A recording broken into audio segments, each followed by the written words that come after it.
ஒற்றுமை ஒரே இலக்கு. வார்த்தையின் வாழ்கொண்டு கருத்துக்கள் மோதும் சமர்க்களம்.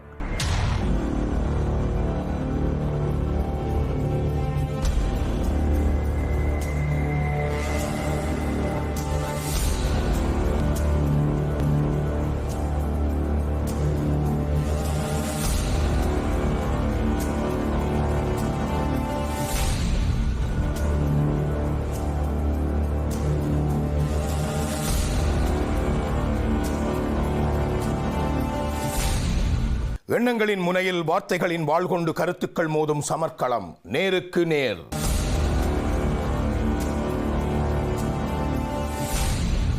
நேருக்கு நேர் நிகழ்ச்சியில் 14 கருத்துரையாளர்கள் கலந்து கொள்ள இருக்கின்றார்கள். மிக முக்கியமாக ஒவ்வொரு விடய பரப்புகளும் ஒவ்வொரு சமூக பிரச்சனைகளை தாங்கியதாகவே நேருக்கு நேர் நிகழ்ச்சியிலே நாங்கள் வழங்கி கொண்டு வருகின்றோம். இந்த வகையிலே அரசியல் சார்ந்த விடயங்கள் கூட சமூகம் சார்ந்த விடயத்தினுடைய ஒரு அங்கமாக இருக்கின்றது. அரசியல் என்பது சமூகத்தினுடைய இன்னும் ஒரு அங்கமாக இருக்கின்றது. எனவே அரசியல் சார்ந்த விடயங்களையும் தமிழர்களுடைய அரசியல் செயற்திட்டங்கள் சார்ந்த விடயங்களையும் அவ்வப்போது பேசிக்கொண்டு வருவது மிக முக்கியமான அந்த வகையிலே இந்த நேருக்கு நேர் நிகழ்ச்சியிலே நாங்கள் அரசியல் சார்ந்த கருவூலத்தோடு இணைந்ததாக விடயப்பரப்பினை பேச இருக்கின்றோம். அதற்கு முதலிலே 14 கருத்துரையாளர்களை நாங்கள் இந்த நிகழ்ச்சிக்காக அழைத்திருக்கின்றோம். முதலிலே நாங்கள் சந்திப்போம் குணசீலன். குணசீலனைப் போலவே இன்னும் ஒருவர் அகிலன். நாடு கடந்த தமிழீழ அரசாங்கத்தினுடைய அங்கத்துவர்களாக அல்லது பிரதிநிதிகளாக இருக்கக்கூடியவர்கள், அதனுடைய செயற்பாடுகளுடன் இணைந்து பங்காற்றக்கூடியவர்களும், தமிழ் மக்களை பிரதிநிதித்துவப்படுத்தக்கூடியவர்களும், இன்னும் ஒரு பொதுவான கருத்து வெளியிலே உரையாடக்கூடியவர்களும் என்று பலவிதமானவர்களுடைய கூட்டணிவிலே அடுத்து நாங்கள் இணைத்துக் கொள்வோம் அகிலன். அகிலனைப் போலவே அடுத்து இந்த நிகழ்ச்சியினுடைய கருத்து வழங்க நாங்கள் அழைக்கின்ற அடுத்தவர் தான் யோகலிங்கம். நாடு கடந்த தமிழீழ அரசாங்கத்தினுடைய செயற்பாட்டாளர்களாக இருக்கக்கூடிய மற்றும் ஒருவரை நாங்கள் அழைத்துக் கொள்வோம் ஜெயராஜ். மக்களுக்கான அரசியல் செயற்பாடுகள் என்பது மிக முக்கியமானது. அந்த அரசியல் செயற்பாடுகளை நாடு கடந்த தமிழீழ அரசாங்கம் என்ற பெயரிலே பல வருடங்களாக தொடர்ச்சியாக நகர்த்தி கொண்டு வருகின்றார்கள். அவர்களுடைய தேர்தலை எதிர்கொண்டிருக்கக்கூடிய காலப்பகுதியிலே இந்த விடயங்கள் பற்றி நாடு கடந்த அரசாங்கத்தினுடைய செயற்பாடுகளும் மக்களுடைய எதிர்பார்ப்புகளும் பற்றியதான ஒரு பொதுக்களத்தில் விவாதிப்பதற்காக இந்த நிகழ்ச்சி ஒழுங்குபடுத்தப்பட்டிருக்கின்றது. அந்த வகையிலே அடுத்து நாங்கள் அழைத்துக் கொள்வோம் கணேசலிங்கம். கணேசலிங்கத்தைப் போலவே அடுத்து நாடு கடந்த அரசாங்கத்தினுடைய புதிய வேட்பாளராக நிறுத்தப்பட்டிருக்கக்கூடிய மயில்வாகனம் அவர்களை அடுத்து இணைத்துக் கொள்வோம். மயில்வாகனத்தைப் போலவே நீண்ட பல காலமாக தொடர்ந்து நாடு கடந்த தமிழீழ அரசாங்கத்தோடு முனைப்பாக செயற்பட்டு கொண்டு வருகின்ற ஒருவரை அடுத்து இணைத்துக் கொள்வோம் திரு ஆறுமுகம். ஆறுமுகத்தோடு இணைந்து அடுத்து சர்வானந்தா.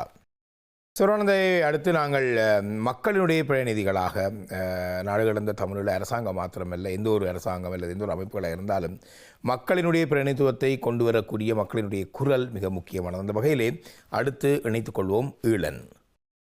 ஈழனைப் போலவே மக்களுடைய பிரதிநிதிகளாக இங்கே இருக்கக்கூடிய தங்களுடைய எண்ணங்களை, கருத்துக்களை, தங்களுடைய எதிர்பார்ப்புகள் எப்படி இருக்கின்றது என்பதனை இந்த மக்களை பிரதிநிதித்துவப்படுத்துகின்ற அமைப்புகளுக்கு தெரியப்படுத்துவது முக்கியமான அந்த வகையிலே அடுத்து மக்களுடைய பிரதிநிதியாக வந்திருக்கக்கூடிய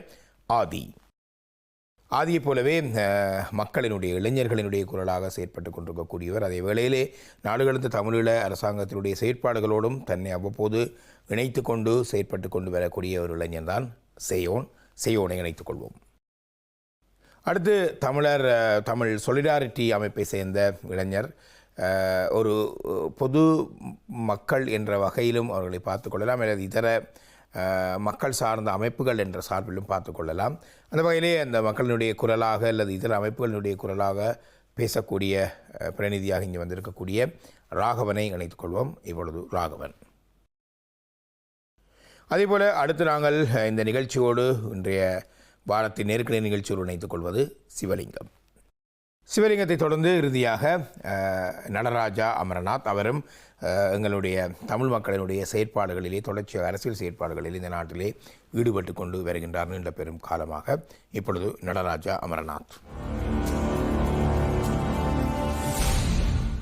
எண்ணங்களின் முனையில் வார்த்தைகளின் வாழ் கொண்டு கருத்துக்கள் மோதும் சமர்க்களம் நேருக்கு நேர் நிகழ்ச்சியின் மற்றும் ஒரு வாரத்திலே சந்திக்கிறோம் அன்புறவுகளே. முதலிலே ஐபிசி தமிழ் தொலைக்காட்சி சார்பாகவும் நேருக்கு நேர் நிகழ்ச்சி சார்பாகவும் வந்திருக்கக்கூடிய அத்தனை கருத்துரையாளர்களையும் இதில் பங்கேற்றவர்களையும் அன்புடன் வரவேற்றுக் கொள்கிறேன். எல்லோருக்கும் வணக்கம்.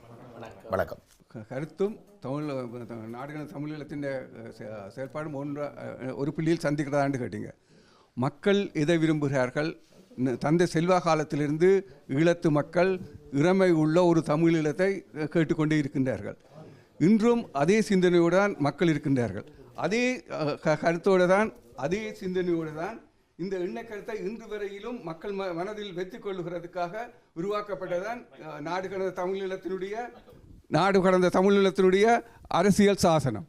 இது மக்களிடம் கருத்து கேட்கப்பட்டு 2013 பிற்பாடு அந்த அரசியல் சாசனம் உருவாக்கப்பட்டது. அவை மக்களுடைய கருத்துக்களின் அடிப்படையில் தான் நாடு கடந்த தமிழீழம் உருவாக்கப்பட்டது. அதே அடிப்படையில் தான் இறமை உள்ள தமிழீழம் வேணும் என்று இன்று வரையில் நாடு கடந்த தமிழீழம் சர்வதேசத்திடமும் மக்களிடமும் அந்த கருத்தை முன்வைத்து கொண்டே இருக்கின்றது. நாங்கள் என்ன செய்தோம் என்று கேட்டீர்கள். இந்த கருத்துக்களை மக்கள் மனதில் அணையாமல் அந்த விளக்கை வைத்து கொண்டிருப்பதே இந்த நாடு கடந்த தமிழீழம் என்று தான் நான் குறிப்பிடலாம் என்று நினைக்கின்றேன். இன்னொன்று நான் சொல்ல விரும்புகிறேன். ரா மணிவண்ணன் என்று சொல்லி பேராசிரியர் தமிழ்நாடு, அவர் ஒரு புத்தகத்தை எழுதியிருந்தார். அந்த புத்தகத்தில் ஈழத்தில் நடந்த கொடுமைகள் அத்தனையையும் உள்ளடக்கப்பட்ட ஒரு ஆங்கிலத்தில் எழுதப்பட்ட புத்தகம். அது இங்கே சர்வதேச ரீதியில் பல நிபுணர்களிடமும் கொடுக்க நானே நேரடியிலே இங்கே உள்ள 2 பாராளுமன்ற அங்கத்தவர்களும் வெளிநாட்டில் உள்ள வெளிநாட்டு அமைச்சுக்களிடமும் நானே சென்று கையெழுத்திருக்கின்றேன். அது ஒரு நாட்டிலுடைய பாராளுமன்றத்தில் வாசிய சாலையில் கூட வைக்கப்பட்டிருக்கிறது, ஈரோப்பில் ஒரு பாராளுமன்றத்தில். இது முக்கியமான நாங்கள் அந்த எண்ண கருத்துக்களை சர்வதேசத்திடம், தமிழருக்கு தமிழீழம்தான் வேணுமென்ற அந்த எண்ண கருத்தை தொடர்ந்து நாங்கள் அதை அணையாமல் வச்சிருக்கிறது ஒரு பெரிய செயல் திட்டம் என்று நான் கருதுகிறேன். மற்றது நாங்கள் நீங்க அணையாத செயல் திட்டம் அந்த விஷயம் நீங்கள் கூட 109 அமைப்புகளிடம், சர்வதேசத்தில் உள்ள தமிழ் அமைப்புகளிடம் 3 நாளைக்கு முன்னமும் அமைப்புகளிடமும் கையெழுத்து, எங்களுக்கு கால நீடிப்பு கொடுக்கக்கூடாது, சர்வதேச விசாரணை வேண்டும் என்பதை வலியுறுத்தி ஒரு அறிக்கை தயாரித்து ஐக்கிய நாடு சபையில் கொடுக்கப்பட்டிருக்கிறது. இது தொடர்ந்து நாங்கள் இந்த அழுத்தங்களை சர்வதேச ரீதியாக செய்து கொண்டே இருக்கிறோம். ஆனால் எங்களுடைய மக்களும் எல்லாரும் இல்லை, ஒரு பெரும்பாதியான மக்கள் இதுக்கான ஆதரவுகளை செய்து கொண்டே தான் இருக்கின்றார். சரி, இல்லை என்னென்னா இப்போ இதில் கேள்வி எப்படி போகுதுன்னா, நாடு இருந்த தமிழ் அரசாங்கம் என்ன செய்து என்று சொல்ல அதுக்கு பதில் அளிச்சு கொண்டு தான் இருக்கிற அந்த வாய்தையில். அதில் என்னென்னா அந்த பதிலையே பாருங்க, அவர் ஒரு பதில் சொல்கிறார். நான் உதாரணமாக சொல்கிறது 4 எம்பி மேரை பற்றி, முன்னாள் உறுப்பினரை பற்றி அவர் ஒரு பதில் சொல்கிறார், அவர் ஒரு பதில் சொல்கிறார், இவர் ஒரு பதில் சொல்கிறார், இவர் ஒரு 5 எக்ஸ்ட்ரா 5 லிஸ்ட்டை சொல்கிறார். ஒருத்தருமே தங்களுக்குள்ளேயே அதாவது எப்படி என்னுடைய அமைப்பு இன்ன விஷயத்தை செய்திருக்குன்னு சொல்கிறதுக்கு தங்கள்கிட்ட ஒரு சரியான மீடியாவும் இல்லை. முக்கியமா தமிழீழம் வேண்டும் தான் நாங்கள் அதான் முதற்பட அடிப்பட்ட முறையில் இங்கே இருக்கிற எந்த தமிழனும் என்ன வேணும் என்று சொல்ல முடியாது. என்னென்னா எங்களுக்கு தமிழீழம் வேண்டும், அதுதான் முக்கியம். அது என்ன மாதிரி அடைய போகிறோம்ன்றது தான் நாங்கள் கதைக்க வேணும். இவன் அதை சொல்கிறான், இவன் அதை சொல்கிறான்னு சொல்கிற கதை. இந்த 60 வருஷமான இந்த நாட்டில் இருக்கிறேன், எந்த மீட்டிங் எங்கே போனாலும் இதே ஒரு தொல்லை.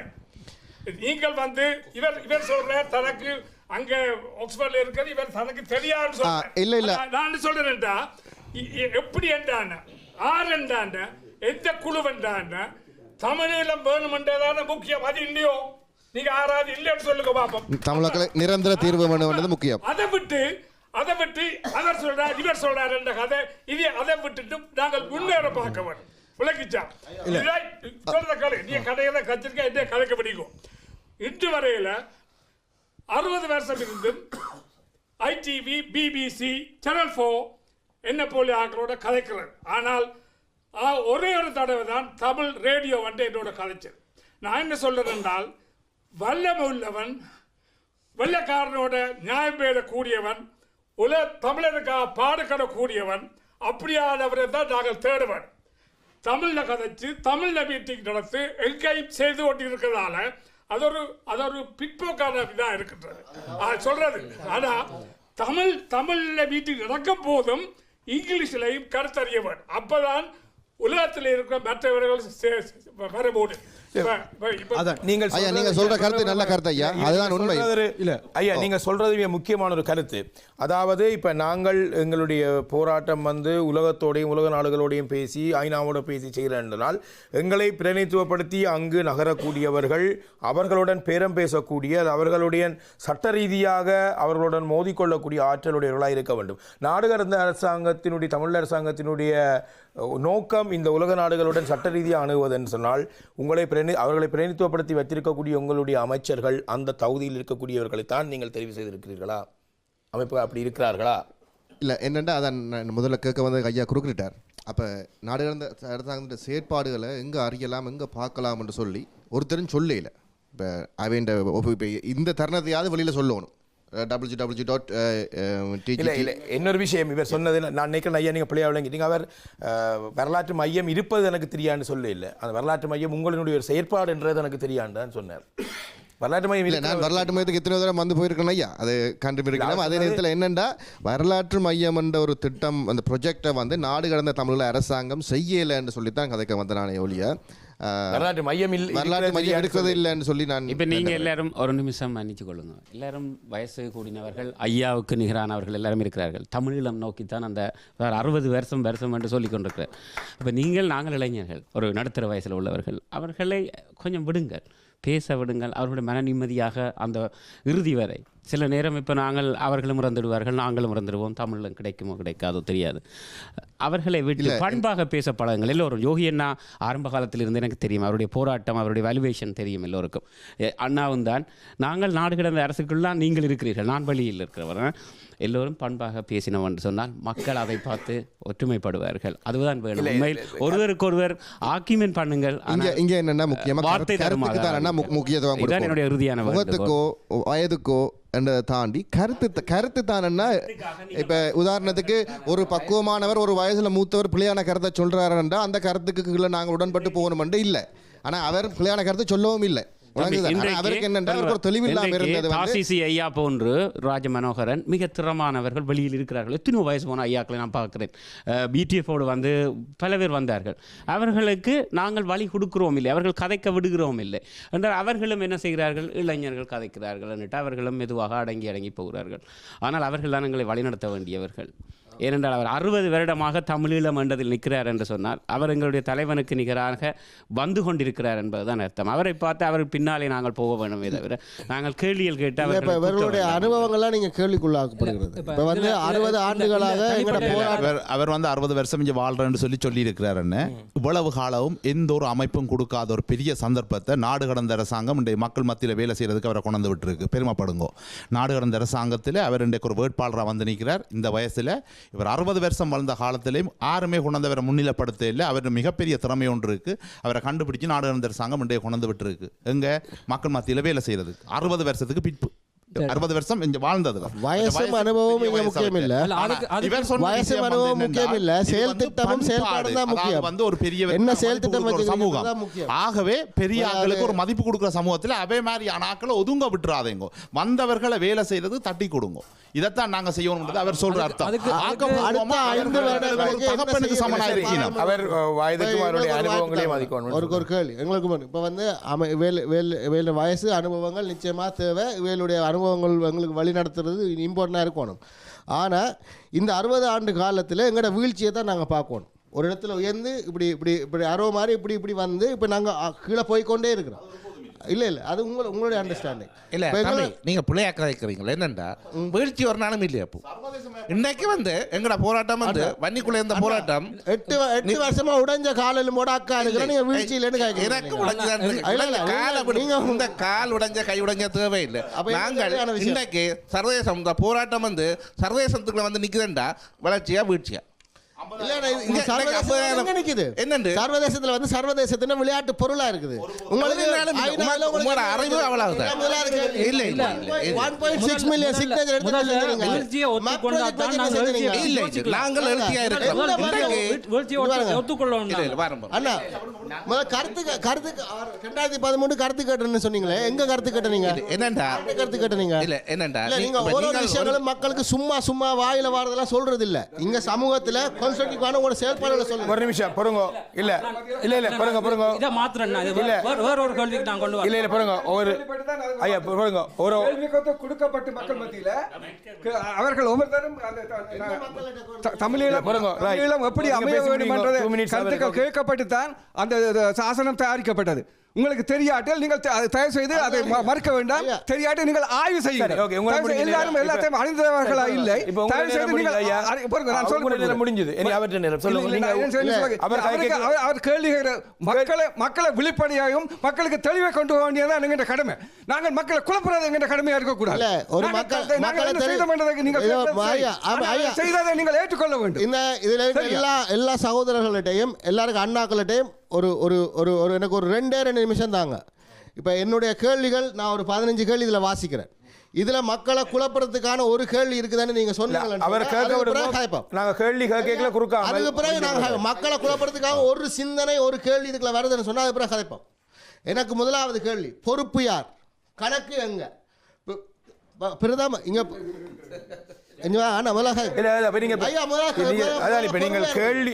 கேள்வியை கேட்கறதுக்கு எங்களுக்கு பொறுமை இல்லாட்டி நாங்கள் எப்படி பதில் சொல்றோம்? நீங்கள் மக்களை பிரதிநிதித்துவப்படுத்துற அரசாங்கம் மக்களுடைய கேள்வியை முதல் கேளுங்க. அதாவது வந்து கேள்வி கேட்கிற உரிமை அவர்கள் கேட்டு முடியட்டும். அதே மாதிரி பதில் சொல்வதற்கு பதில் சொல்லுங்கள். நீங்களும் மூட இருக்கக்கூடாது என்றால் நீங்கள் ஒரு அரசாங்கம் என்ற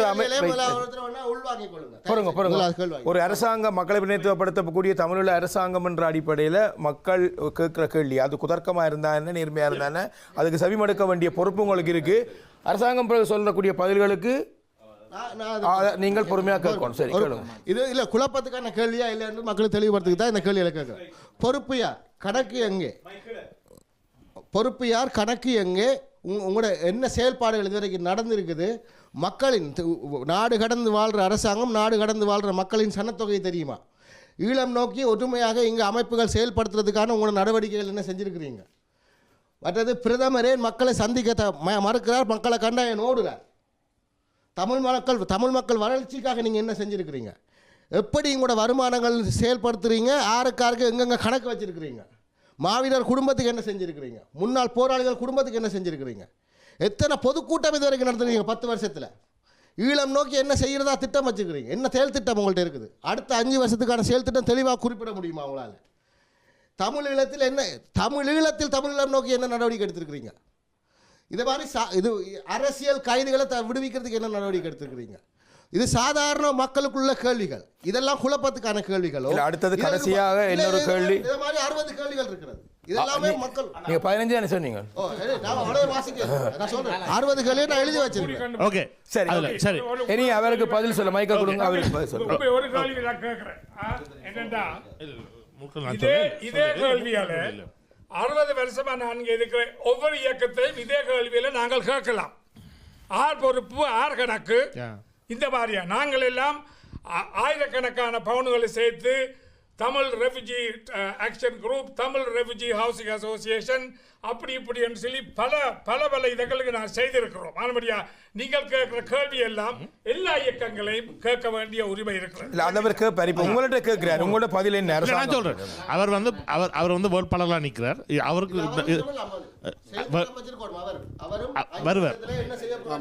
வருவார் வேட்பாளராக இருக்கிறவர். அவர்கிட்டையும் வயசு அனுபவத்தை விட அவருக்கான செயல் 5 வருஷத்தில் இந்த மக்களுக்கு என்ன செயல் கேள்வி கேட்கிற டைம் முடிஞ்சு நீங்க குறுக்க வரக்கூடாது. அவங்க இது அவருடைய கேள்விக்கு முதல் இதுக்குத்தான் நான் சுருக்கமாக அந்த நாடு அரசாங்கத்தின் கட்டமைப்பு அது ஸ்ட்ரக்சர் என்னன்றதை நான் சொல்ல வந்த காரணம், அவர் கணக்கு கேட்கிறார். இப்போ நாடு அரசாங்கத்திட்ட நிதி அமைச்சர்னு சொல்லி ஒரு தனி அமைச்சே இருக்குது. அந்த நிதி அமைச்சு தான் ஒட்டுமொத்த கணக்கையும் கண்ட்ரோல் பண்ணுது. என்ன வருமானம், என்ன செலவு, எந்தெந்த வேலை திட்டத்துக்கு என்னென்ன செலவு என்ற சகல விஷயங்களையும் கட்டுக்குள்ள கணக்காக வச்சிருக்கிறது வந்து நிதியமைச்சு தான். போராளிகள் மாவீர குடும்பங்களுக்குன்னு சொல்லி ஒரு அமைச்சு இருக்குது. அந்த அமைச்சு என்ன செய்யறதுன்னு சொன்னா, நாட்டில் இருக்கிற பாதிக்கப்பட்ட போராளிகள் குடும்பங்கள் யாருக்கு உதவிய தேவையோ அதை இனங்கண்டு எங்களோட மக்களோடாக அந்த உதவிகளை பெற்று அந்த வேலைத்திட்டத்தை செய்து கொண்டு இருக்குது. அது மாதிரி வெளிவிவகார அமைச்சர் ஒன்று இருக்குது. வெளிவிவகார அமைச்சர் என்ன செய்யணும்னு சொன்னா, நாடுகளோட ஒவ்வொரு நாடுகளோட எம்பசடரோட கதைச்சு இப்போ எங்களோட பிரச்சனையை சொல்லி எங்களுக்கான ஆதரவு தளத்தை எடுக்கிறதுக்கான ஒரு வேலைத்திட்டம் வெளிவிவகார அமைச்சு இருக்குது. மனித இனப்படுகொலை அதாவது மனித உரிமை அமைச்சு அந்த அமைச்சு என்ன செய்யுதுன்னா, யுஎன்னுக்குள்ள வந்து எங்களோட ஸ்ரீலங்கா அரசாங்கம் செய்த எங்களோட இனத்துக்கு செய்த அநீதிக்கு நீதி கோர்ற வேலையை ஒருங்கிணைச்சு அந்த வேலை திட்டத்தை யுஎன்னுக்குள்ள செய்து கொண்டிருக்குது. அப்போ நாடாளுமன்ற அரசாங்கம் என்ன செய்யுதுன்னு சொல்லி சொன்னால், அது நாடாளுமன்ற அரசாங்கத்தில் கட்டமைப்பு என்னன்றது தெரிஞ்சு கொள்ள வேண்டியது ஒவ்வொரு தமிழன்ற கடமையும். அப்போ ஒரு விஷயத்தை முழுசாக விளங்கி கொள்ளாமலுக்கு குறுக்க வந்திருந்து குற்றம் சொல்கிறதும் கேள்வி கேட்குறோம்ன்றது என்னை பொறுத்தமில்லை. நான் அதை முற்றுமுழுதான் நான் கவலையாக இருக்குது, ஆத்திரமாக இருக்குது. ஏன்னு சொல்லிச்சுன்னா இதுதான் விஷயம். அப்போ ஒரு நாடாளுமன்ற அரசாங்கம் ஒரு காரியாலயம் இருக்குது. அந்த காரியாலயத்தில் ஞாயிற்றுக்கிழமையில் மீட்டிங்கள் மக்கள் சந்திப்புகள் அங்கே நடக்கிறது. அப்போ எங்களுக்குரிய சந்தேகங்கள் ஓகே நாடாளுமன்ற அரசாங்கம் என்ன செய்யுதுன்னு சொல்லிச்சுன்னா, அவர் தமிழனா நாங்கள் ஒரு மீட்டிங் இடத்துல வந்து கேள்வி கேட்குறன்றதை விட உரிமையோட அந்த காரியாலயத்தில் போய் எப்படி செய்கிறீங்கள் என்ன செய்கிறீங்கள்ன்ற விஷயங்களை கேட்குறதுக்கு எல்லாருக்கும் கடமை இருக்குது. இதை யாரும் மறுக்க முடியாது. நாடாளுமன்ற அரசாங்கம் வரக்கூடாது, நீங்கள் அதை கேள்வி கேட்கக்கூடாதுன்ற தடையும் விதிக்க இல்லை. அப்போ உரிமையை எடுக்க வேண்டியது மக்கள் தான். இப்போ கட்டமைப்பு நாடாளுமன்ற அரசாங்கம் இவ்வளவு விஷயத்தை கொண்டு இவ்வளவோ சுமைக்கு மத்தியில் உண்மையாக நாங்கள் எல்லாம் வாலண்டியர்ஸை தான் வேலை செய்கிறோம். நாடாளுமன்ற அரசாங்கம் எங்களுக்கான எந்த ஒரு நிதி பங்களிப்பையோ இல்லை எந்த ஒரு இதே தரையில் நாங்கள் எங்களோட நேரங்களை செலவழித்து எங்களோட பணத்தை முன்னுக்கு போட்டு தான் இந்த மக்களுக்கான வேலை திட்டங்களை முன்னெடுக்கிறோம். இன்றைக்கு பிரித்தானியா பொறுத்த மட்டும் கிட்டத்தட்ட 3 லட்சத்துக்கு மேற்பட்ட மக்கள் இருக்கணும். இதில் ஒரு குறிப்பிட்ட ஒரு 20 பேர்லேயே வந்து ஒரு 10-15 பேர் தங்களை அர்ப்பணித்து தான் இந்த வேலையில் செய்யணும். அப்போ இந்த செயற்பாடுக்கு வந்து மக்கள் எப்படியான ஆதரவு கொடுக்கணும்? அப்போ எவ்வளவு ஒரு ஐரோப்பிய நாட்டில் வந்து ஒரு இயந்திரமயமான பதில் சொல்லாமல் நான் என்ன சொல்லிக் கொண்டிருக்கேன், வாய்ப்பாட்டு பாடமா சொல்லிக் கொண்டிருக்கேன். அப்போ உண்மையாக இந்த இயந்திரமயமான ஐரோப்பிய நாட்டு வாழ்க்கை முறையில் என்ன இன்றைக்கு இவ்வளத்தையும் அர்ப்பணித்து ஒரு ஆள் முன் வந்து செய்துன்னு சொல்லி சொன்னார். நாடாளுமன்ற அரசாங்கம் இவ்வளோ விஷயத்தை செய்திருக்கான்னு கதைச்சிருக்காங்க. இவ்வளவு சும்மா நடக்க இல்லை. எத்தனையோ பேர் அர்ப்பணிப்புக்கு பின்னால் தான் இவ்வளவு நடந்தது. 1.6 மில்லியன் சிக்னேச்சர் எடுக்கிறதுக்கு எவ்வளோ பேர் உழைச்சது? யார் உழைச்சது? நாடாளுமன்ற அரசாங்கத்தில் பிரதிநிதிகள் தான் உழைச்சது. எப்படி மக்களை ஒருங்கிணைச்சு அவை இந்த வல்லமைக்கு ஏற்ற மாதிரி ஆக்களை உள்வாங்கி தான் இந்த விஷயத்தை நடத்தினது. இந்த யுஎன்னுக்குள்ளே வேலை செய்யுதுன்னு சொல்லி சொன்னால் யார் வேலை செய்கிறது? நாடாளுமன்ற அரசாங்கம் எப்படி வேலை செய்யுது? தங்களை அர்ப்பணித்து தான் வேலை செய்யுது. தங்களுடைய உழைப்பு ஏதாவது காசாக இருக்கட்டும், தங்களோட நேரங்களாக இருக்கட்டும், அவையவர் குடும்பங்களோட செலவழிக்க வேண்டிய நேரங்களை கொண்டு வந்து இந்த பொது செயற்பாட்டுக்குள்ளே போடினோம். உதாரணத்துக்கு நான் ஜோகி என்னை பார்த்துருக்கிறேன், நான் அவரை நினச்சி பெருமைப்படுறேன். ஏன்னு சொல்லி சொன்னால், எந்த ஆர்ப்பாட்டம் எந்த விஷயமா இருந்தாலும் அந்த இடத்துல நிற்கிறார். ஒரு சாதாரண ஒரு மனிதனை எடுத்து பாருங்க, அவன் அன்றாட வாழ்க்கையில் ஒரு சந்தோஷம், ஒரு களியாட்டங்கள் இப்படி விரும்புகிற காலங்களில் வந்து ஒரு தன்னை இந்த மக்களுக்காக அர்ப்பணித்து வேலை செய்கிற ஒருத்தர் எந்த ஒரு ஆர்ப்பாட்டம், எந்த ஒரு போராட்டம், ஒரு சமூகம் சார்ந்து ஒரு மக்கள் சார்ந்த எந்த விஷயமா இருந்தாலும் முன்னுக்கு நிற்கிறார். அதால் மக்களுக்கு அவரை தெரியுது. அப்போ இப்படி தன்னை அர்ப்பணித்து வரக்கூடியவர்கள் வரணும். கேள்வி யாரும் கேட்கலாம். அதாவது அந்த கட்டமைப்பை நாங்கள் விளங்கிக் கொள்ளணும். அதுக்கு யாப்புன்னு சொல்லி ஒன்று இருக்குது.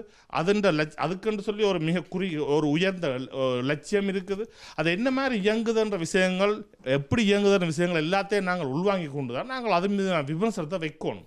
அது எவ்வளோ வேலையில் செய்திருக்குது, அது ஒன்றையும் நாங்கள் எங்கள் அறிவுக்கு எடுத்துக்கொள்ளாமலுக்கு அது என்ன வேலை செய்யுதுன்ற கேட்குறது வந்து பொருத்தமாக இருக்கு.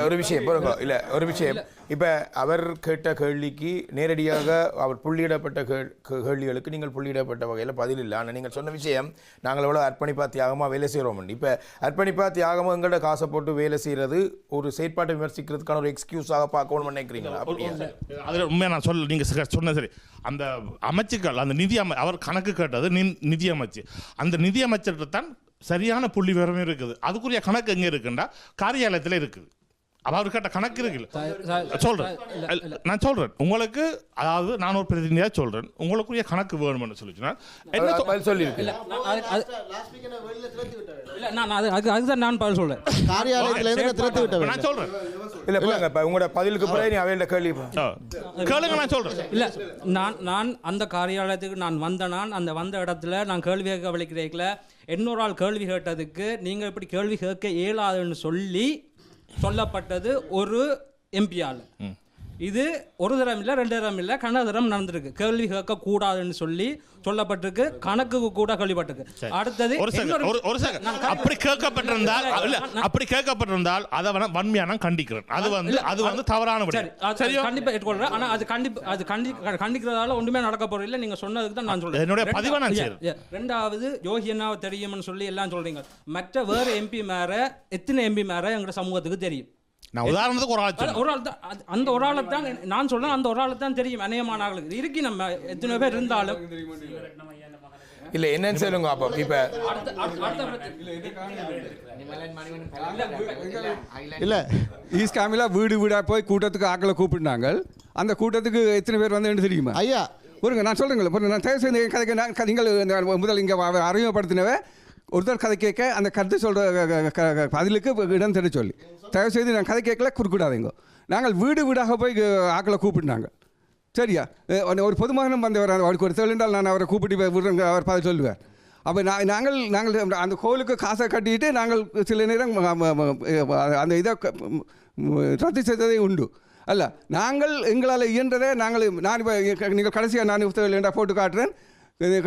பிரித்தானியா பாராளுமன்றத்தை நாங்கள் கேட்டுக்கொண்டது இலங்கை அரசாங்கத்துக்கு காலம் கொடுக்கக்கூடாது.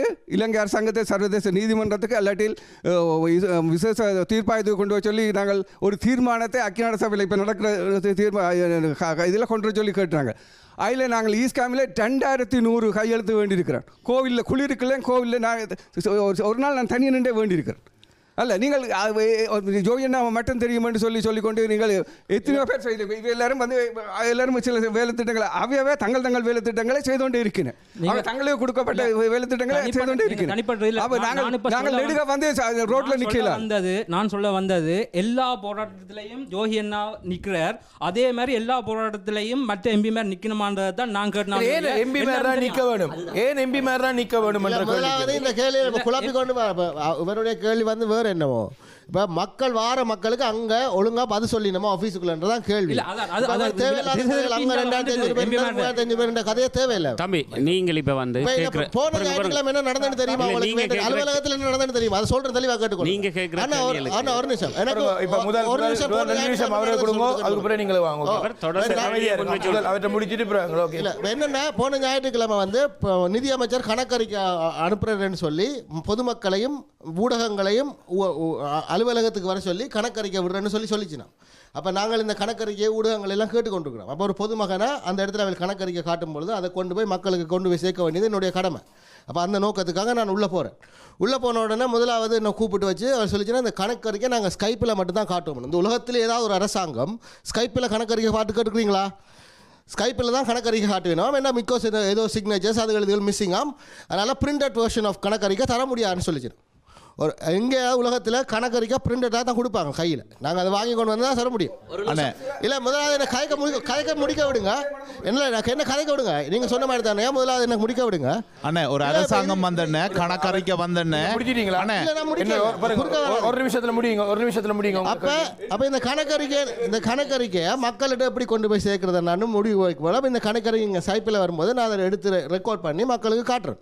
ஃபேஸ்புக்கில் லைவில் போட்டு வரேன். நீங்கள் ஸ்கைப்பில் வரது இல்லை. நீங்கள் இதெல்லாம் பதிவு பண்ணக்கூடாது. நான் ஏதோ மன்னிப்பு கேட்கணும்னு சொல்லி நான் முதல்ல ஏதோ ரெக்கார்ட் பண்ணேன். நான் அதை செஞ்சேன் சொல்லி என்ன வெளியில் என்ன உங்களுக்கு நான் ஒரு தொண்டராக இருக்கிறேன். நான் சொல்கிறேன் இதுக்குள்ள இவர்கள் சொல்கிறது வந்து அவ்வளோ பொருத்தமாக இருக்காது. முதலாவது அண்ணா கேட்டார் எங்கேயாவது ஒரு அரசாங்கம் ஸ்கைப்பில் கணக்கு காட்டுவோண்டு. முதல்ல நாடு கடந்த அரசாங்கம் தான் ஸ்கைப்பில் தங்களோட பாராளுமன்ற உறுப்பினர்களை சந்திக்கிற மாதிரி ஒரு அமைப்பு இருக்குது. ஏனென்றால் ஒவ்வொரு நாட்டிலும் ஒவ்வொரு பாராளுமன்ற உறுப்பினர்கள் இருக்கிறார். அப்போ நெடுகளும் வந்து அவர் இல்லை அப்படித்தான் செய்யலாம். அப்போ அதுக்காக ஒவ்வொரு மீட்டிங்குக்கும் வந்து எல்லாரும் எல்லா இடத்துலேருந்து வரையில இது எத்தனை நாட்டில் இருக்குது? பிரித்தானியாவில் மட்டுமா இருக்குது? அப்போ பிரித்தானியாவில் மட்டுமா இருக்குது? ஆக வருஷத்தில் வந்து 2 தரம் வந்து அவர்கள் நேரடியாக சந்திச்சு கொள்றார்கள். மற்ற தரம் மாதத்துக்கு ஒருக்கா வந்து ஸ்கைப் மூலம் தான். அப்போ தங்களுடைய கூட்டங்களே அவர்கள் ஸ்கைப் மூலம் தான் வச்சுக்கொள்ள வேண்டிய ஒரு துர்ப்பாக்கியமான நிலைமை. ஏனென்றால் நாங்கள் வந்து நாட்டில் இல்லை, நாடு கடந்த தமிழ் அரசாங்கம். சரிதான். அதை இப்போ உங்களுக்கு அதற்கு பின்னர் அதற்கான பிரதி எடுத்து தரப்படும் என்று சொன்னது. நான் சொல்றதுக்கு அன்றைக்கே இருந்தேன். நானும் அதை இருந்து கேள்வி கேட்க இருந்த ஒரு ஆள் தான் நானும். சரிதான். அன்றைக்கே நான் இருந்ததை கேட்டேன். நீங்கள் அங்கு என்ன நடந்தது என்றால் அது அவர்களுடைய அந்த சிவரிலேயே வந்து பொறிக்கப்பட்டிருக்கிறது. யாரும் உள்ளே வந்து ஒளிப்பதிவு செய்யக்கூடாது. அது அந்த நிறுவனத்தினுடைய கடப்பாடு. இங்கே நான் உதாரணமாக சொல்றேன், ஐபிசிக்கு வந்து ஒரு கடப்பாடு இருக்கு. இதில் வெளியில இருந்து வாரவர்கள் யாரும் ஒளிப்பதிவு செய்யக்கூடாதுன்னா நாங்கள் அதை செய்ய இயலாது. யாராவது மீறி முயற்சித்தால் எங்களை வழியில தான் அவர்கள் அனுப்புவார்கள். இது ஒவ்வொரு நிறுவனத்துக்கு உரிய சட்டம். அதுக்காக உங்களுக்காக அதைக்காக நீங்கள் முழுமையாக இருக்கவில்லையே. நீங்கள் முழுமையாக இருக்கவில்லை. நான் இருந்தேன். நீங்கள் அதனுடைய கொள்கையில இருந்து மாறினதால வழியை அனுப்பப்பட்டீர்கள். இப்ப உதாரணமாக நான் உங்களை பார்த்து நான் கேட்கிறேன். இல்லை, மன்னிக்க வேண்டும். கேள்வி கேட்பது என்று சொல்றது பிழை இல்லை. ஆனால் யாராவது வந்து ஒரு காரியாலயத்தில் வந்து ஒரு பெரும்பொழுது ஒரு ஐடியை காட்டி யாருன்னு சொல்லித்தான் பெறணும். சரியா? மீட்டிங் நடக்க நீ வந்தோன்னு வீடியோ படப்படுத்துன்னு சொல்லி நான் இருந்தேன் நேரம் பெரும் ஆனபடியால் எங்கே போக முடியாது. வீடு வழியை பார்த்தீங்கன்னா எலக்ட்ரிக் வந்தாலும் சாரி இல்லை சரி சரி சரி படம் சொன்னார். தான் ஒளிப்பதிவு செய்து மக்களுக்கு கொண்டு போய் சேர்த்து தம்பி படம் எடுக்காட்டி சரி படம் எடுக்கல நீங்கள் பொறுங்க தம்பி. இல்லை கணக்கு கேட்குறேன்டா ஐடி சொல்லாமல் கண்பாடு போய் கணக்குன்னா கணக்கு கொடுக்க வேண்டிய அவசியம் இல்லை. You have to show you ID. எங்கே இருந்து வாரி நீ யாருன்னு சொன்ன அப்புறம் செய்யலாம். நான் இருந்தேன் வெளில போய் அதற்கான அடித்து திறந்துதான் இல்லை. அந்த way he came to the office is wrong. சரியோ எங்கே போன சும்மா கண்டபடி பொறுத்து நான் போய் இங்கே ஆஃபீஸில் வந்து கணக்கு காட்டு கேட்கணுமா? அதான் ஒன்று. ஆனால் இது வந்து நன்றி. சரி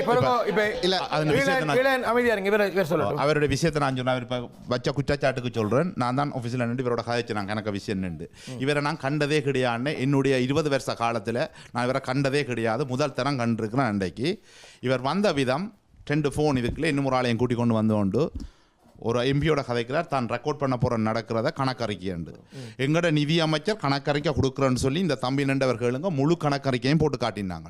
ஸ்கைப்பில் எல்லாரும் கேட்ட கேள்விக்கு சரியான பதிலும் அவர் கொடுத்தவர். எவ்வளவு காசு, என்ன காசு, எவ்வளவு செலவு, என்ன நடந்தது அக்கு கேட்டவர் எல்லாத்துக்கும் ஆன்சர் பண்ணவர். இவர் அந்த டைம் இல்லை. காரணம் என்னென்னா இவரை நாங்கள் சொன்னாங்க ஆதி மூலம் ப்ளீஸ் இவரை நிற்க வேணாம்னு சொல்லுங்க, போ சொல்லுங்க. காரணம் அதுக்கு வேணும் சொல்கிறேன்னு சொன்னால் இவர் வந்த விதம் பிள்ளை தான் ரெக்கார்ட் பண்ணுவேன், நீங்கள் என்ன செய்வீங்க? இது வந்து ஒரு அரசாங்கத்தின் ஆபீஸ். அந்த அரசாங்கத்து ஆபீஸுக்கு நாங்கள் ஒரு முறை இதுக்கு போறதுக்கு அதுல வந்து ஐபிசி ஆபீஸுக்குள்ள நான் வாரன் உங்களோட கணக்கறக்கையை தூக்கி போடுங்கன்னு சொல்லி போட்டு நான் வந்து உங்களோட பிரச்சனையை காய்ச்சி கொண்டு நிற்கலாது. வந்தால் ஐபிசி ஆபீஸ் சொல்லுது தம்பி இதுக்கெல்லாம் நீ வரக்கூடாது, இது கதவை திறக்கக்கூடாதுன்னா நான் திறக்கக்கூடாது. இப்போ இந்த நிகழ்வு நடக்குது என்ன, இது வந்து ஒரு இந்த இவன் கட்டுப்பாடு. இந்த கட்டுப்பாட்டை மீறினபடியாக தான் இவரை நாங்கள் வெளியே விட்ட நாங்கள் இவர் வரக்கூடாது. இல்லை ஒன்று அதில் ஒரு விஷயத்தையும் சொல்கிறேன் கேளுங்க அண்ணன். அந்த விஷயத்தில் இவர் வந்து நீங்கள் ஐபிசிக்கு நான் சொல்கிறேன் என்ன, ஐபிசிக்கு நான் ஒரு வேண்டுகோள் விடுறேன் ப்ளீஸ். இவர் பொதுமகன் என்று சொல்லி நீங்கள் அடுத்த நிகழ்வில் கொண்டு நிறுத்தக்கூடாது. இவரை நீங்கள் வச்சு பார்த்தீங்கன்னு சொன்னால் அவர் சந்தர்ப்பத்தை கொடுக்குறீங்க தொடர்ந்து கதைக்கிறதுக்கு. மட்டாக்களுக்கு மெக்க கொடுக்குறீங்க இல்லை, இப்போ கதைக்கவே எத்தனையோ பேர் இருக்கீங்க மெக்க கொடுக்குறீங்க இல்லை, அவர்கிட்ட வச்சு போட்டு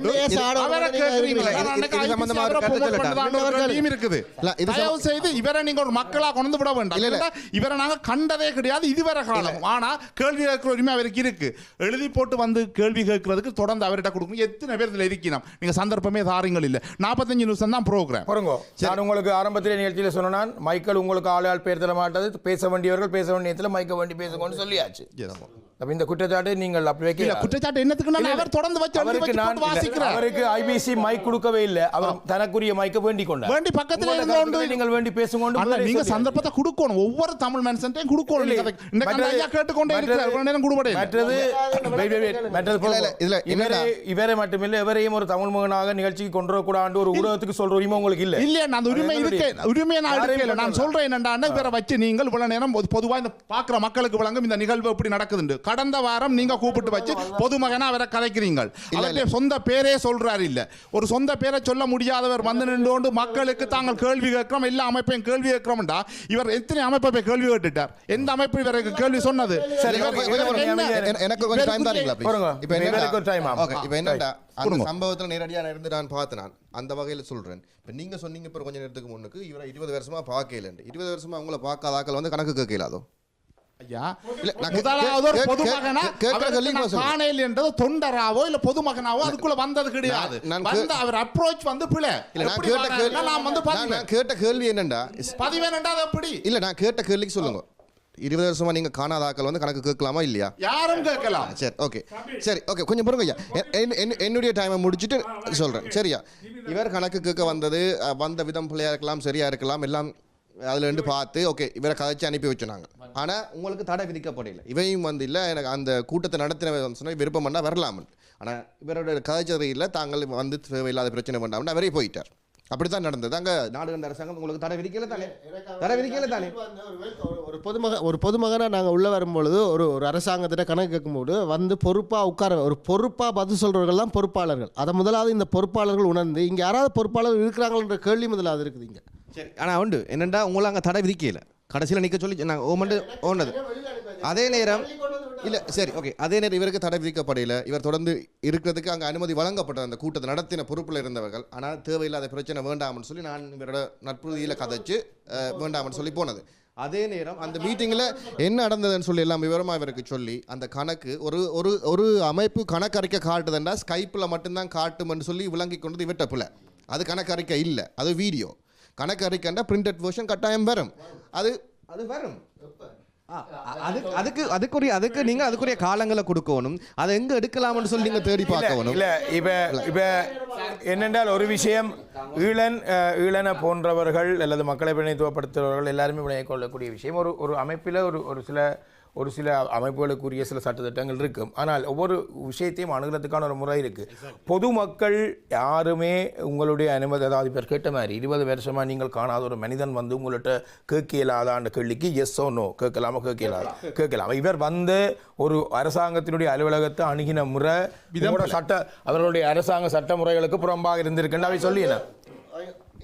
அங்கே வந்து யாரோட சண்டை பிடிச்சனானா இல்லை நான் வந்து அமைதியாக ஒரு மூலையில் இருந்தேன். அவர்கள் தான் என்ன கூப்பிட்டு தேவையில்லாமல் இழுத்து பிரச்சனை பண்ணினேன். இல்லை, முக்கியமானது இப்போ இல்லை பொறுங்க, இது பொறுங்க, ஈழனுக்கும்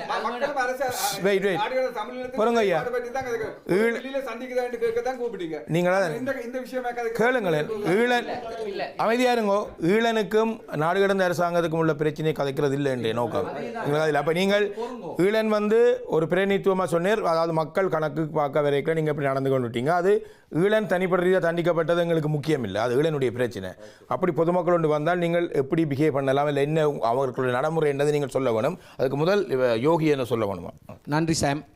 இல்லை முக்கியமாக விளங்கிக் கொள்ளணும், நாடு கடந்த தமிழ் அரசாங்கத்தால் 18 மே முள்ளிவாய்க்கால் வாரம், அதில் முள்ளிவாய்க்கால் வாரம் நடந்து அதில் 18 மேக்கு பிறகு 19, 20, 21 ஒரு மீட்டிங் இன்டர்நேஷ்னலாக நடக்கிறது. 6 மாதத்துக்கு ஒருக்கா. பிறகு நவம்பர் மாதமும் மாவீர நாள் நடந்து அதுக்கு பிறகு 3 நாள் நடக்கிறது. அந்த நேரத்தில் எல்லாட்ட மினிஸ்டர் ரிப்போர்ட்டும் பதிவு செய்யப்பட்டு மக்களுக்கு கொடுப்படுறது. அந்த நேரங்களில் நீங்கள் வர வேணும், பார்ட்டிசிபேட் பண்ண வேணும். அந்த லாஸ்ட் 10 இயர்ஸாக நடந்து கொண்டு இருக்குது. எனக்கு தெரியும், நான் பார்த்துருக்கேன். நான் அமெரிக்கா போயிருக்கேன், கனடாவில் போயிருந்தேன், ரிப்போர்ட்லாம் எடுத்து கையில் வச்சு பார்த்தேன். இங்கே கொண்டு வந்து ஆஃபீஸில் கொஞ்சம் பாருங்க, ஆஃபீஸில் கொண்டு அதோட இன்னொன்று சொல்கிறேன். இப்போ தற்போது இந்த கணக்கண்டு வாரது வந்து ஒரு பிரச்சனையானது ஒன்று என்று நான் சொல்லுகின்றேன். ஸ்ரீலங்கா நோ 1 மினிட் இளன் 1 மினிட். இந்த கணக்கண்டு தமிழர் டிக் பண்ண இல்லை, இதை சிங்களவர் டிக் பண்ணுகிறார்கள், இந்த நாட்டுக்காரன் டிக் பண்ணுறான். எங்களை அடிச்சு முடிக்கணும் பண்றதுல இந்த கொஞ்சம் ப்ளீஸ் நாங்கள் நேர்மையிலே ஒரு மாற்றிக்கிறதுக்கு இடம் இல்லை. இங்கே இருக்கிற எல்லாருமே நேர்மையானவர்கள் தான். நீங்களே நேர்மையில் இல்லை என்று சொல்லிக் கொண்டிருக்கின்றோம். எல்லோரும் நேர்மையாக ஏதாவது நல்ல செய்யணும் தான் பார்க்கின்றோம். நிச்சயமாக கணக்கில் கொடுக்கப்பட்டன, ரைட்? அது நீங்கள் அந்த நேரம் வந்து அந்த மீட்டிங்களுக்கு, அந்த பப்ளிக் மீட்டிங்கில் தான் அது நடக்கிறது, ஓப்பன் மீட்டிங்காக தான் நடக்கிறது. அதுக்கு வந்து அந்த நேரம் வர மாட்டோம். ஆனால் நாங்கள் நினைச்ச நேரம் வரைக்கும் தரணுமெண்டா அந்த நேரம் வீட்டில் அந்த ஆஃபீஸில் இல்லாட்டி கஷ்டம்தான், ரைட்?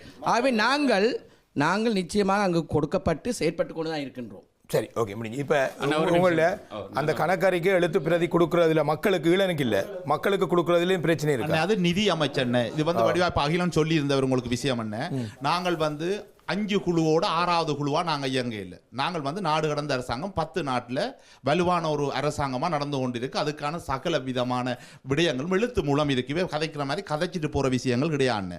எழுத்து மூலமாக ஒவ்வொரு வருஷமும் நாங்கள் எங்களுடைய கணக்கை சப்மிட் பண்ணி கொண்டு தான் இருக்கிறோம். யாருக்கு? மக்களுக்கு. அண்ணன் அதாவது வந்து அண்ணன் இப்போ இல்லை எப்படி இப்போ உங்களுக்கு அண்ணன் இப்போ யோகி விளக்கமாக இப்போ சொல்லியிருந்தவர் ஒவ்வொரு 6 மாதமும் உங்களுக்குரிய சகல விதமான எங்களோட வேலை திட்டங்களையும் எழுத்து மூலமாக கொடுத்து கொண்டு வரோம் மக்களுக்கு. ஒன்று. 2வது வந்து இவர் சொல்ற மாதிரி நான் முடிவெடுக்கலான கணக்கறிக்கை கொடுக்குறது, அதுக்கு ஒரு நிதி அமைச்சர் இருக்கிறார். அவரை அண்டை கூப்பிட்டு தான் ஸ்கைப்ல விட்டு நாங்கள் கணக்கை பாருங்க. இல்லை, நான் கேட்கிற நிதி அமைச்சர் இருக்கிறார். உங்களுடைய அரசாங்கத்தினுடைய சட்ட திட்டத்தின்படி அது மக்களுக்கு எழுத்துல கொடுக்கறதுக்கான இருக்குதா இல்லையா? இல்லை, இதுக்குத்தான் நான் சார்ந்தேன். ஆரம்பத்தில் இருந்து சொன்னேன், இந்த நாடக அரசாங்கத்தின் ஸ்ட்ரக்சர் கட்டமைப்பு என்னன்றதை வந்து மக்கள் விளங்கி கொள்ளணும் என்று. இப்போ எழுந்தமானமா ஒவ்வொருத்தர சிந்தனைக்கு ஏற்ற மாதிரி ஒரு அரசாங்கம் நடக்கல. அப்போ ஒரு அரசாங்கம், அந்த அரசாங்கம்ன்றது வந்து ஒரு கட்டமைப்பை உருவாக்கி அந்த கட்டமைப்பு அடிப்படையில் நடக்குது. ஒரு மக்களுக்கு ஒரு தமிழனுக்கு ஒரு குடிமகனுக்கு வந்து இந்த நாடக அரசாங்கத்தின் ஏதாவது ஒரு அது மீது ஒரு கேள்வி வருதுன்னு சொன்னால் அதுக்குரிய அணுகுமுறை இருக்குது. அந்த அணுகுமுறையில் தான் அவர் போய் அதை நாடி தனக்குரியதை கேட்கலாம். உதாரணத்துக்கு சின்ன உதாரணம், இங்கே கவுன்சில் இருக்குது மக்களுக்காக. நாங்கள் எழுந்தமானமாக போய் கவுன்சிலுக்குள்ள எதுக்கும் அவர்களுடைய சட்டத்திட்டத்தை மீறி செய்யலும். அது மாதிரி தான் நாடு இருந்த அரசாங்கம், அதுக்கு ஒரு பொறிமுறை இருக்குது. இப்போ உதாரணத்துக்கு நான் சொல்றேன், இப்போ நான் பார்க்குற அந்த தம்பி அந்த அணுகுமுறை, அவருடைய இயல்பான சுவாபமோ என்னவோ தெரியாது, அவருடைய அணுகுமுறையை வந்து ஒரு பிரச்சனையை உருவாக்கக்கூடிய ஒரு விதமாக தான் நான் பார்க்குறேன். இப்போ மைக் எவர்கிட்ட கொடுங்க. சரி, இப்போ நாங்கள் இப்போ இவருடைய பிரச்சனை கணக்கு பறிக்கலாம் முடிப்போம். சரி, இப்போ உங்களுக்கான தேர்தல் நெருங்குது, தேர்தல் அண்மித்து கொண்டிருக்கிறோம். இந்த தேர்தலிலிருந்து அடுத்த தேர்தல் வரைக்கும் இப்போ இதில் தெரிவு செய்யப்படுற ஆக்கள் இல்லை தெரிவு செய்யப்படுற ஆக்கள் மக்களுக்கு கொடுக்குற சங்கதி என்ன செய்ய போகிறீங்க? அடுத்த தேர்தலுக்கு இடையில் நீங்கள் முன்வைக்கிற நிகழ்ச்சி திட்டங்கள் என்ன மக்களுக்கு? என்னென்னு சொன்னால், இப்போ 2009 மேக்கு பிறகு எங்கள் ஆயுத போராட்டம் கவனிக்கப்பட்டது. அதுக்கு பிறகு அரசியல் போராட்டத்தை, அப்போ அங்கே வரையும் எங்களுக்கு ஒரு பலம் இருந்த நாட்டில் அதை பற்றி அங்கே போராட்டம் நடந்தது. அந்த பலத்தை வச்சுக்கொண்டு இங்கே மக்கள் எங்களுக்கு ஆதரவாக தெரிவித்து கொண்டு வந்தவங்க. இப்போ ஒரு விஷயத்தை சொல்லணும், தலைவர் 87ஆம் ஆண்டு சொன்னவர் என்னென்னு சொன்னால், போராட்ட வடிவங்கள் மாறலாம் ஆனால் லட்சியம் மாறப்படாதுன்னு சொல்லி. எங்களோட லட்சியம் வந்து முடிந்த முடிவு வந்து தமிழீழம் தான். இந்த முடிவுக்கு இங்கே இப்போ நாங்கள் புலத்திலேருந்து, அதாவது நாட்டிலேருந்து எங்களுக்கான போராட்டங்களை நடத்த இயலாது. அங்கே மக்கள் நடத்துவாங்க. நாங்களும் இங்கே இருந்து கொண்டு இங்கே உள்ள மக்களை நகர்த்தி எல்லாரும் சேர்ந்து இந்த போராட்டத்தை வேகமாக நகர்த்தி எங்களோட மக்களுக்கான தமிழத்தை அமைச்சு கொடுக்குறது எங்களோட முக்கிய தூரநோக்கு விஷயம். உங்களோட என்ன நிகழ்ச்சி திட்டங்கள் செய்ய போறீங்க அடுத்த இந்த தேர்தல் தெரிவு செய்வதிலிருந்து அடுத்த தேர்தலுக்கு இடையில நீங்கள் வச்சிருக்க எங்களோட நிகழ்ச்சி திட்டம் ஒன்று தான். எங்களோட இலக்கு வந்து தமிழீழம் தான். அதை அடைகிறதுக்கான இலக்கு தான். அதை அடைகிறதுக்கான ஒவ்வொரு கட்டமாக நாங்கள் நகர்த்துவோம். இல்லை, அது என்ன கட்டம்ன்றது அங்கே நீங்கள் இதான் மக்களுக்கு நீங்கள் கிளியர் பிக்சர் கொடுக்குறீங்க. இல்லை, விஷனை சொல்றீங்க, தமிழீழம்ன்றது விஷன், அது அடைகிறதுக்கான என்ன செயற்பாடுகள் என்றதான் உண்மையில வந்து இப்போ எங்களுக்கு தமிழீழம்ன்றது லட்சியம் அவர் சொன்ன மாற்றுக்கிறது இல்லை. இப்போ இதான் தமிழீழத்தை இன்றைய உலக ஒழுங்குல எப்படி சாதிக்கலாம்னு சொல்லிச்சுன்னா, இலங்கையில் எங்களோட மக்களுக்கு நடந்தது இனப்படுகொலை என்பதை நாங்கள் நிறுவிக்கிறது ஒரு நிகழ்ச்சி. முதலாவது நிறுவனம், அதாவது இலங்கையில் நடப்பது தமிழ் மக்களுக்கு இனப்படுகொலை தானன்றது நிறுவப்படும் பட்சத்தில் வந்து அந்த மக்கள் தங்களை அழித்த அந்த மக்களோட பிரிந்து வாழ்றதுக்கான முழு உரிமை வந்து இனப்படுகொலை தான் நாங்கள் நடக்க நிரூபிக்க பொழுது அந்த மக்களுக்கு இயல்பாகவே அந்த மக்களுடைய இருக்கு. அப்போ இன்றைக்கு நாங்கள் செய்ய வேண்டிய விஷயம், நாடக அரசாங்கத்தோட முதன்மையான நோக்கமே வந்து அங்கு மக்களுக்கு நடக்கிறது இனப்படுகொலை தான் என்றதை அதாவது வந்து சர்வதேச அளவில் ப்ரூவ் பண்ணுற விஷயம். நல்லது. மிக காரசாரமான காட்டமான விமர்சனங்களோடும் கருத்துக்களோடும் நாங்கள் நகர்ந்து கொண்டிருக்கின்றோம். எந்த சமூகம் தன்னை தானே ஆன்ம சோதனை செய்து கொள்வதற்காக கேள்விகளை எழுப்புகின்றதோ, தன்னை தானே விமர்சித்துக் கொண்டு நகர்கின்றதோ, அந்த சமூகம்தான் எல்லோர் முன்னிலும் விதித்தவர்கள் முன்னாலே எழுந்து நிற்கக்கூடிய ஆற்றலுடையதாக இருக்கும். அந்த வகையிலே கேள்விகளால் நிரப்பப்படுகின்ற இந்த விடயப்பரப்பு கூட மிக ஆழமான பதிலை எட்டும் என்ற நம்பிக்கையோடு இந்த வார நிகழ்ச்சியை நாங்கள் நிறைவுக்கு கொண்டு வருகின்றோம். மீண்டும் அடுத்த வாரமும் இந்த நிகழ்ச்சியில் இந்த கருப்பொருளோடு இந்த கருத்துரையாளர்களுடன் சந்திப்போம் என்பவர்களே. அதுவரை உங்களிடம் விடைபெற்றுக் கொள்ளும் சாம் பிரதீபன். ஒற்றுமை ஒரே இலக்கு. வார்த்தையில் வாழ்கொண்டு கருத்துக்கள் மோதும் சமர்களம்.